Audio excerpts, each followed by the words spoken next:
Hello class and fellow viewers, my name is Colton. Today, I'll be presenting you the life of a Canadian student versus the life of a residential student. Just a disclaimer, we will be talking about heavy subjects like assault and suicide, things like that. So if you don't like those things, click off the video. But without further ado, let's just get right into it. Let's take it all the way back to the beginning with the Canadian student. Day 1, kindergarten. Now usually when you go on your first day, you go either by yourself, with family, with siblings, stuff like that. You bring some cool items to show the kids that you're cool, and you get settled in for your first day of school with new friends and all types of things. Switching over to the residential school student, you go to school with some items, you lose them. You go with siblings, you don't get to see them anymore. When you go to residential school, you start anew. You lose everything. Boys and girls, separated. Older and younger, separated. You do not get to see those close people to you anymore. Your clothes, also taken away. Hair, cut. You don't get to keep long hair. It has to be short. And basically, you start anew. You start from the beginning as a clean slate at the residential school compared to Canadian living, where you go and start not fresh, but with things that you love, not at a residential school.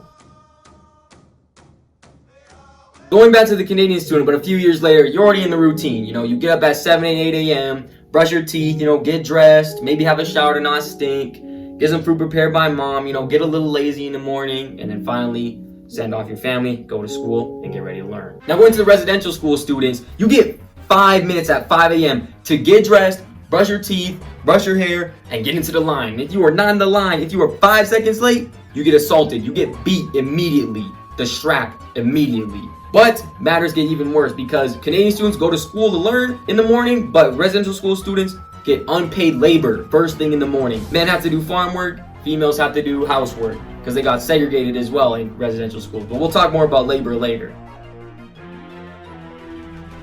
Now that the morning is over, as a Canadian student, you're finally at school learning math, social studies, science, and the primary main language spoken by Canadians, English. You're taught useful skills for later on in life to help you better yourself in the future, and usually along the way you have teachers there for when you get stuff wrong. They come over to you, guide you along the way to get to the correct answer, and better yourself later on so that you can succeed in school. At around 3 p.m. you finally get to go home, relieved that the day is finally over. Going back to residential students, things were way different. You were not taught your first language. You were taught to discard the first language of the indigenous peoples. You were not allowed to speak indigenous languages, and if you did, you got punished, you got beat. And instead of learning useful skills that would be transferable to real life, all you learned at residential schools was religion and how to speak English. They were not taught anything else useful for later on in life. And rather than being helped to find the right answer, if you got something wrong, you got taken up to the front of the class and whipped in front of everybody until eventually you got the right answer. You were assaulted until you got the right answer. For residential school students, you were not relieved at 3 p.m.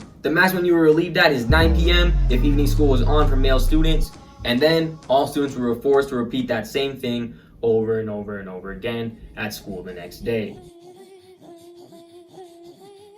Back to the Canadian student, it's now lunchtime. And you have money to buy something for the cafeteria, maybe go to a store like Señor's to get some pizza. The worst thing that can happen is you get bullied and they steal your lunch money. But that's not the worst thing that can happen at a residential school. At residential schools, most kids did not even have enough money to afford anything to eat at lunch because they never got paid for their labor and the rations given to them were basically nothing. Even if they did get food, most of the time it was expired or it was raw meat that was causing disease and sickness among the students. So you were lucky to even survive lunchtime at a residential school with how the food quality was, and it was horrible. Lunchtime for residential schools was hell compared to how it is for Canadian students, and that just is not right. Going back to the Canadian student, in high school, usually you might have a job after school that you have to go to. It could be like me with the ball depot. You go there for a couple hours, make some money to pad your bank account a little bit after school, and then finally get home to do some resting. Comparing this to indigenous students, you would have to do unpaid labor throughout the day for a maximum of 6 hours a day. Males did farm work and physical labor, whereas women did more housework and needling activities during those hours. Forced gender roles upon all the indigenous peoples that may not have been needed to happen. Keep in mind the indigenous students were malnourished and doing this for no money at all, no personal gain whatsoever. And speaking of, they never got to go home to their families after work. They went straight back to school to do the labor every single day over and over again. Going back to a Canadian student, when school is over, you finally get to go back home, see your family, go to the table, eat dinner, have some great table talk about random events. play some games, maybe just relax a little bit, chill, do homework, and finally get ready for the next day by going to bed all comfy, ready for the next day. Comparing this to residential school students, you were lucky to even see the next day with all the bad things that were happening. You were lucky to even survive to the next day with all the sexual assault, regular assault, and all the cruelties that were happening, like sickness and disease and all those sort of things. You were lucky to even survive the day entirely, let alone get to go home to see your family. Because once you go to residential schools, you resign that ability to see your family. You never get to see them until you graduate from residential schools entirely.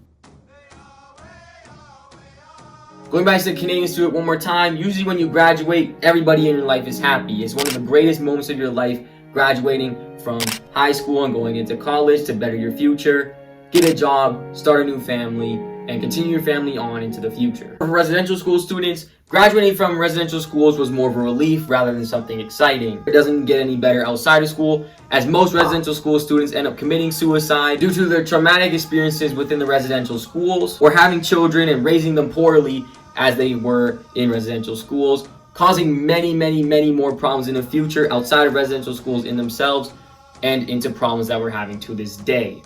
So, for the Canadian student, school was a pathway to success in the future, but for Indigenous peoples, it was a gateway to hell.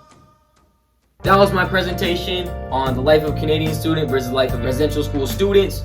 Hopefully this taught you a little bit more about residential schools and the traumatic things that were taking place in those buildings. And I'm hoping that all of us in the future can do something to help reconcile all the actions that we did to the Indigenous peoples in the past, so that in the future they can prosper just as much as us Canadians have done, so that we can all be equal together. That was my presentation, and thank you for watching. Have a great rest of your day.